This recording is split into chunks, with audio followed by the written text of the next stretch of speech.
நம்ம முதலமைச்சர் விஜய் அவருடைய உருவ பொம்மை இன்னைக்கு தஞ்சாவூர்ல எரிக்கப்பட்டிருக்கு.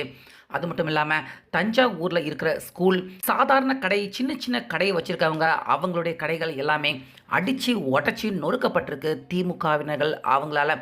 ஸோ இதன் காரணமாக கடைசியா இன்னைக்கு சாயந்தரத்துக்குள்ள அவரை விசாரணை பண்ணிட்டு தஞ்சாவூர்ல இருந்து விட்டுருங்க உதயநிதி அவரை அப்படின்னு நீதிமன்றம் அவங்க இன்னைக்கு காவல்துறை அதிகாரிகளுக்கு உத்தரவை பிறப்பிச்சிருந்தாங்க. ஆனால் இன்னைக்கு உதயநிதி ஸ்டாலின் அவர் ரிலீஸ் ஆக முடியாது. இன்று இரவுக்கு உள்ள உதயநிதி அவர் ரிலீஸ் ஆகிறதுக்கான வாய்ப்பு இல்லை அப்படிங்கிறது தான் இப்போ தஞ்சாவூரில் இருந்து காவல்துறை அதிகாரிகள் அவங்க சொல்லக்கூடிய ஒரு பரபரப்பான தகவல்களாக இருக்கு. ஸோ அப்படி தஞ்சாவூரில் இன்னைக்கு ஒரு கலவர பூமி போல காட்சி அளிச்சிருக்கு. திமுகவினர்கள் அங்கே என்னென்ன அராஜகம் எல்லாத்தையும் செஞ்சிருக்காங்க. முக்கியமாக முதல்வர் அவருடைய உருவ பொம்மையை எரிக்கப்பட்டிருக்கு. அதுக்கு பின்னாடி இருக்கிற பின்னணி என்ன? அதே போல் இன்னைக்கு உதயநிதி அவரை இன்னைக்கு இரவுக்கு உள்ள ரிலீஸ் பண்ணிடணும் அப்படின்னு நீதிமன்றம் அவங்களே உத்தரவு பிறப்பிச்சிருக்காங்க காவல்துறை அதிகாரிகளுக்கு. ஆனால் உதயநிதி அவர் இன்னைக்கு ரிலீஸ் ஆகிறதுக்கான வாய்ப்பில்லை. இதுக்கு பின்னாடி இருக்கிற காரணம் என்ன அப்படிங்கிறது தான் இந்த வீடியோவில் ஃபுல்லாக டீட்டெயிலாக பார்க்க போகிறோம். அதனால் வீடியோவை ஸ்கிப் பண்ணிடாமல் பாருங்கள். அதாவது இன்னைக்கு காலையில் உதயநிதி ஸ்டாலின் அவரை சென்னையில் வச்சு கைது பண்ணுறப்பவே மத்தியானம் 12 மணி வரைக்கும் அந்த கைது நடவடிக்கையை நிப்பாட்டி வைங்க அப்படின்னு நீதிமன்றம் அவங்க சொல்லியிருந்தாங்க.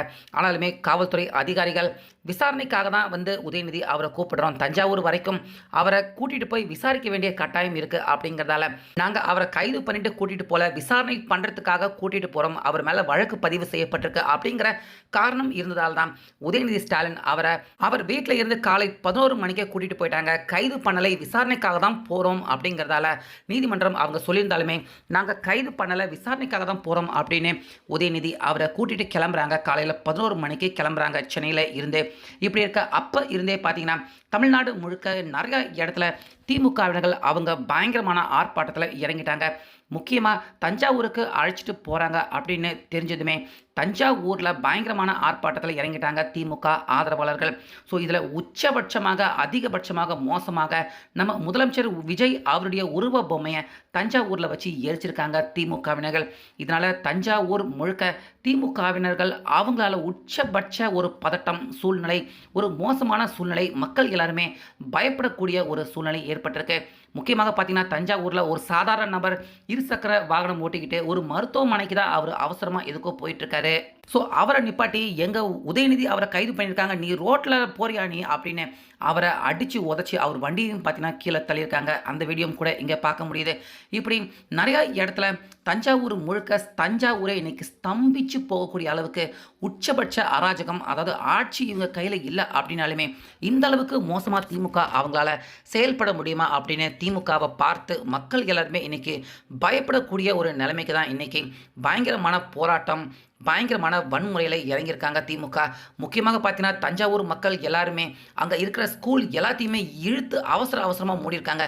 ஏன்னா ஸ்கூலுக்கு உள்ள பூந்து ஏதாச்சும் அராஜகத்தில் ஈடுபட்டுருவாங்களோ, மாணவர்களுக்கு ஏதாச்சும் பாதிப்பை ஏற்படுத்திடுவாங்களோ அப்படின்னு பொதுமக்கள், ஸ்கூல் நடத்துகிறவங்க அவங்க திமுகவை பார்த்து பயப்பட்டிருக்காங்க. இன்னைக்கு தமிழ்நாடு முழுக்க உதயநிதி அவர் சென்னையில் இருந்து தஞ்சாவூர் வரைக்கும் போனார்ல, வழியெங்கும் இருக்கக்கூடிய நிறைய தனியார் பள்ளிகள் பார்த்தீங்கன்னா பயத்தில் அவங்க இழுத்து மூடியிருக்காங்க, ஸ்கூல்களுக்கு லீவ் விட்டுருக்காங்க.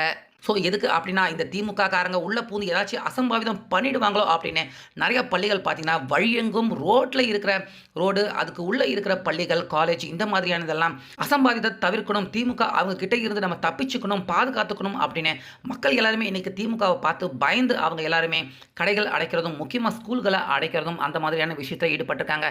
அதே போல் தஞ்சாவூரில் சாதாரண கடை வச்சுருக்கவங்க, ரோட்டோரமாக கடை வச்சுருக்கவங்க, அப்படி சாதாரணமாக அன்றாடம் அவங்களுடைய பொழப்புக்காக கடை போட்டு நடத்திக்கிட்டு இருக்கவங்க அவங்க எல்லாரையுமே அடித்து உதச்சிருக்காங்க. இன்றைக்கி தஞ்சாவூரே தலைகளாக இருக்கணும், ஸ்தம்பிச்சு போகணும், உதயநிதி அவரை கூட்டிகிட்டு விசாரணை பண்ணுறாங்கன்னா தஞ்சாவூரே இன்றைக்கி ரணகலமாக இருக்கணும் அப்படின்னு திமுகவினர்கள் உச்சபட்ச வன்முறை, கலாட்டா, சண்டையில் ஈடுபட்டிருக்காங்க. முக்கியமாக தாவேகா தமிழக வெற்றி கழகம் அவங்க பார்த்தீங்கன்னா போராட்டம் நடத்துகிறாங்க. எதுக்கு போராட்டம் நடத்துகிறாங்கன்னா முதல்வர் விஜய் அவரை பற்றி அவதூறாக பேசியிருக்காங்க அப்படிங்கிறதுக்காக போராட்டம் நடத்திட்டு இருக்காங்க.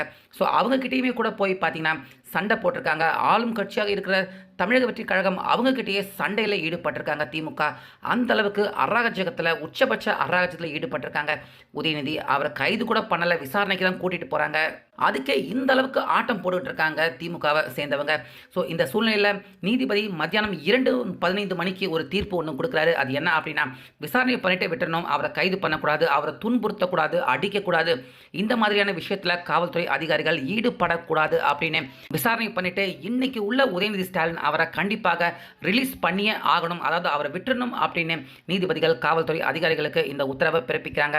அதே நேரத்தில் உதயநிதி அவருக்குமே சில அறிவுறுத்தல்கள் கொடுத்திருக்காரு. நீதிபதி என்ன சொல்றாரு அப்படின்னா, நீங்க காவல்துறை அதிகாரிகள் அவங்களுக்கு ஒத்துழைக்கணும், அவங்க கேட்குற கேள்விகள் எல்லாத்துக்குமே சரியா அவங்க சமாதானம் அடைகிற அளவுக்கு பதில் சொல்லணும், கரெக்டாக நீங்க அவங்க கிட்ட நடந்துட்டீங்கன்னா கண்டிப்பாக விசாரணையை சீக்கிரமாக முடிச்சுட்டு உங்களை விட்டுடுவாங்க அப்படின்னு உதயநிதி ஸ்டாலின் அவருக்குமே இந்த அறிவுறுத்தலை நீதிபதி அவர்கள் கொடுத்துருக்காரு.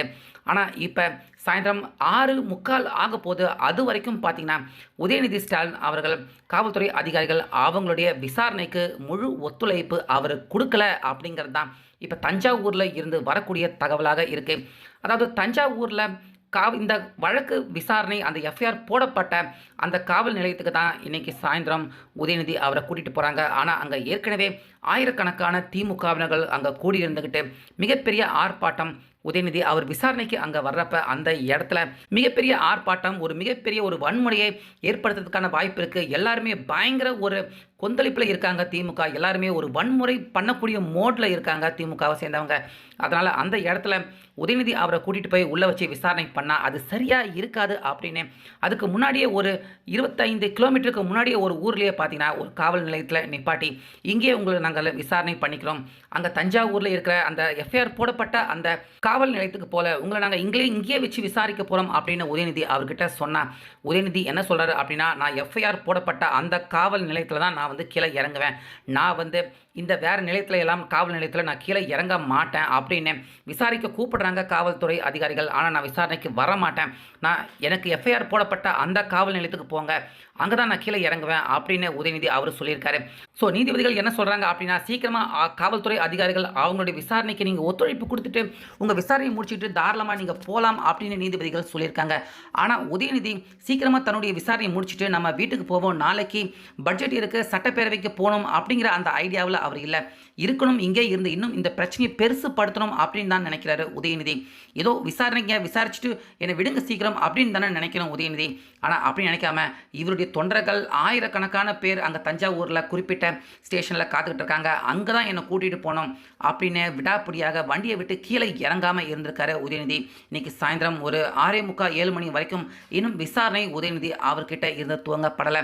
இதனால் அவர் விசாரணைக்கு கண்டிப்பாக ஒத்துழைக்கலை, போலீஸார்கள் விசாரணைக்கு ஒத்துழைக்காத உதயநிதி அப்படின்னு போலீஸார்கள் இப்போ அவங்க நீதிமன்றத்துக்கு இந்த தகவலை அனுப்பிட்டு இன்னைக்கு இரவுக்குள்ளே கண்டிப்பாக உதயநிதி அவரை ரிலீஸ் பண்ண முடியாது, ஏன்னா அவர் விசாரணைக்கு ஒத்துழைக்கலை அப்படின்னு நீதிமன்றத்துக்கு நிச்சயமாக தகவலை அனுப்பிட்டு கண்டிப்பாக இன்னைக்கு இரவு சிறையில் கொண்டு போய் உதயநிதி அவரை அடைக்கிறதுக்கான வாய்ப்பு ஏற்பட்டிருக்கு. உதயநிதி அவராகவே இப்படிப்பட்ட ஒரு வாய்ப்பை தேடிக்கிட்டு இருந்திருக்காரு.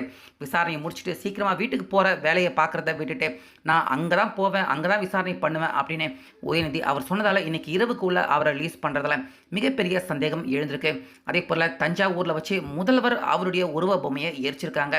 தஞ்சாவூரையை தலைகளாக ஆக்கி மக்கள், முக்கியமாக ஸ்கூல் பிள்ளைகள், சாதாரண கடை நடத்துறவங்க எல்லா கடைகளையுமே அடிச்சு உடச்சி நேற்று தான் தஞ்சாவூர் விவசாயிகளுக்கு போராட்டம் பண்றோம் அப்படின்னு சொல்லிட்டு இன்னைக்கு தஞ்சாவூரையை நாசமாக்கி விட்டு வெயிட் பண்ணி பார்க்கலாம். உதயநிதி அவருடைய இந்த பேச்சுக்கு நீங்க என்ன சொல்றீங்க? கண்டனம் தெரிவிக்கிறீங்களா?